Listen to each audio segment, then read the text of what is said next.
2022ko udan, ISE ikerketa taldekoek aurkeztu zuten behiekin lan egiteko aukera eta hainbat proiektutan parte hartzeko eskaintza ireki zuten, eta horietako bat zen osasun mentalarekin erlazionatutako gaixotasun eta egoerak ikertzea sare sozialen esparrun. Nei gai hau interesgarria iruditu zitzaiten eta horregatik aukera nuen. Gero ja honi buruz ikertzen hasi nintzenen, jakinon badaula ikerketa arlo bat hontaz arduratzen dana. Azkenen aztertzeitula nahasmendu psikologikok sare sozialen testu ingurun. Eta datu dagokienez Reddit aukeratzea izan hasieratik eduki genuen helburu bat. Gauza da ikerketa sakonen oinarritutako sistemak entrenatzeko datu kantitate handi bat behar dela. Eta gai honen ingurun ez ditugula aurkitu ez euskeraz eta ez gazteleraz idatzitako mezuk dituzten datu sortak.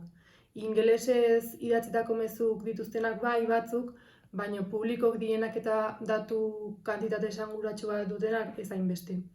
Eta horietako bat izan zen, lan honetako erabili deuna Suicide and Depression Detection, eta hau aukeratzean arrazoia izan zen, hori mezu kantitate esanguratsu bat bazukela. Eta datu sorta honetako mezuk Reddit sare sozialekok die, eta Reddit antolatzen da subreddit deitzen dien foro batzutan, foro horiek tematikok die eta bakoitza dau biderauta gai bati buruz hitz egitea. Eta kasu honetan, nire datu sortan dare, suizidioi buruzko gogoetak burutzeko helburua dauken foro bateko mezuk. Lan honen helburua izan da sistema bat eraikitzea gai izango dana mezu bat aurkezten zaionen hau sailkatzeko bi klasen artean. Erabakitzeko ideiagintza suizidarekin erlazionatuta dagoen edo ez. Eta horretarako sistemak entrenatu behar izan ditugu, behiek gai izan daiztezen identifikatzeko mezutan suizidio zantzu hauek eta erabaki egokiak hartzeko. Bai, esan daiteke gure sistemak gai izan dira suizidio zantzuk identifikatzeko, lortu deulako 98%ko asmatze tasa dauken sistema bat. Honek esan nahi du, mezuen 98%a era egoki batean sailkatzeko gai izan dela sistema hau. Honez gain baita topiko ereduk erabili ditugu, eta topiko ereduk azkenen irautena da mezutako hitzak hartu eta hauek multzokatu. Eta sortzeitu multzok erlazionatuta daren hitzenak.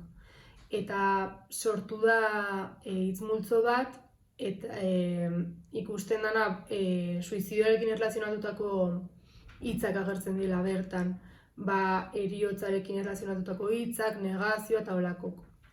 Gaia sentsiblea da, zen azkenen pertsonen osasun mentalei buruz ari gara eta bestetik sare sozialetako erabiltzaileen pribatutasuna errespetatu behar da. Baina ikerketa honek erakusten duena da azkenen badarela sistema gai diela identifikatzeko arriskun egon daitezken pertsonak. Eta informazio hau osasun zerbitzuei helaraztea izan daiteke aukera bat eta behien erabakik hartzea honekin lotuta. Nahi bi ezaugarri iruditzen zaizkit azpimarragarrik ikergazte bezalako kongresu baten. Alde batetik euskal ikerketa bultzatzea eta euskal ikerlarik biltzeko gune bat sortzea. Eta beste alde batetik ikerlari gaztei biderauta egotea, azkenen ikerkuntza mundun lehenengo pausuk emateko aukera zabaltzen dolako.